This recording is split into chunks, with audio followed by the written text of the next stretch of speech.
Hi hello ವೀಕ್ಷಕರೇ, welcome back to my YouTube channel. ಹೇಗಿದ್ದೀರಾ ಎಲ್ಲರೂ?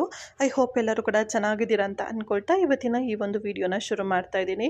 ಐ ಹೋಪ್ ಇವತ್ತಿನ ಈ ಒಂದು ವಿಡಿಯೋ ತಮ್ಮೆಲ್ಲರಿಗೂ ಯೂಸ್ಫುಲ್ ಆಗಿರ್ಬೋದು ಅಂತ ಅಂದ್ಕೊಳ್ತೀನಿ. ಯೂಸ್ಫುಲ್ ಆಗಿದ್ದರೆ ಪ್ಲೀಸ್ ಮಿಸ್ ಮಾಡದೆ ವಿಡಿಯೋಗೊಂದು ಲೈಕ್ ಮಾಡಿ, ಶೇರ್ ಮಾಡಿ, ಕಮೆಂಟ್ ಮಾಡಿ. ಹಾಗೆ ತಪ್ಪದೆ ನಮ್ಮ ಯೂಟ್ಯೂಬ್ ಚಾನಲ್ನ ಸಬ್ಸ್ಕ್ರೈಬ್ ಮಾಡ್ಕೊಂಡು ಸಪೋರ್ಟ್ ಮಾಡೋದನ್ನು ಮರಿಬೇಡಿ.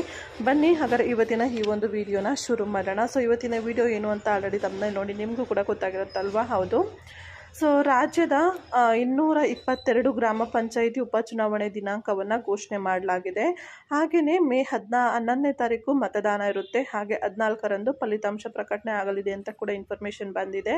ಸೊ ಏನು ಎತ್ತ ಅನ್ನೋದ್ರ ಬಗ್ಗೆ ಇವತ್ತಿನ ವಿಡಿಯೋದಲ್ಲಿ ಸಂಪೂರ್ಣವಾಗಿ ಮಾಹಿತಿಯನ್ನು ನಿಮ್ಮ ಜೊತೆ ಶೇರ್ ಮಾಡ್ತೀನಿ. ಸೊ ಮಿಸ್ ಮಾಡದೆ ವಿಡಿಯೋನ ಎಂಡ್ವರೆಗೂ ವಾಚ್ ಮಾಡಿ.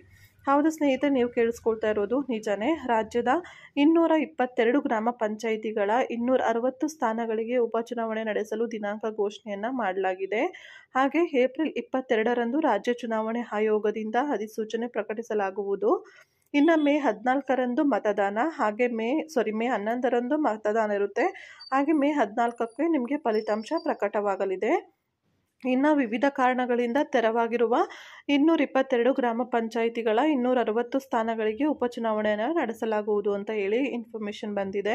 ಹಾಗೆ ಇದಕ್ಕಾಗಿ ಚುನಾವಣಾ ಆಯೋಗದಿಂದ ಸಿದ್ಧತೆ ಮಾಡಿಕೊಳ್ಳಲಾಗಿದ್ದು, ಮೇ 11ರಂದು ಮತದಾನ, ಹಾಗೆ ಮೇ 14ರಂದು ಫಲಿತಾಂಶವನ್ನು ಪ್ರಕಟಿಸಲಾಗುತ್ತೆ.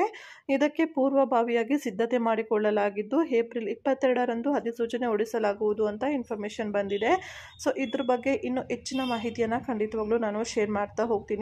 ಸೊ ಇದನ್ನ ಮುಂಬರುವ ವಿಡಿಯೋದಲ್ಲಿ ನಾನು ಯಾವುದೆಲ್ಲ ಜಿಲ್ಲೆಗಳಲ್ಲಿ ಚುನಾವಣೆ ಇರುತ್ತೆ, ಹಾಗೆ ಯಾವುದೆಲ್ಲ ಜಿಲ್ಲೆಗಳಲ್ಲಿ ಇರೋದಿಲ್ಲ ಅನ್ನೋದನ್ನು ಕೂಡ ಸದ್ಯದಲ್ಲೇ ಇನ್ಫಾರ್ಮೇಷನ್ನ ಕೊಡ್ತೀನಿ. ಸೊ ಪ್ಲೀಸ್ ವೆಯ್ಟ್ ಮಾಡ್ತಾ ಇರಿ. ಹಾಗೆ ಚಾನಲ್ನ ಸಬ್ಸ್ಕ್ರೈಬ್ ಮಾಡ್ಕೊಂಡಿತ್ತಂದ್ರೆ ಪಕ್ಕದಲ್ಲಿ ಕಾಣುವ ಬೆಲ್ಲೈಕನ್ ಆನ್ ಮಾಡಿ. ಸೊ ನಿಮಗೆ ನಾನು ನೆಕ್ಸ್ಟ್ ವಿಡಿಯೋ ಹಾಕಿದಾಗ ನೋಟಿಫಿಕೇಶನ್ಸ್ ಬರುತ್ತೆ. ಓಕೆನಾ? ಇಷ್ಟು ಹೇಳ್ತಾ ಇವತ್ತಿನ ವಿಡಿಯೋನ ಎಂಡ್ ಮಾಡ್ತಾ ಇದ್ದೀನಿ. Thank you so much for watching. Take care. Bye.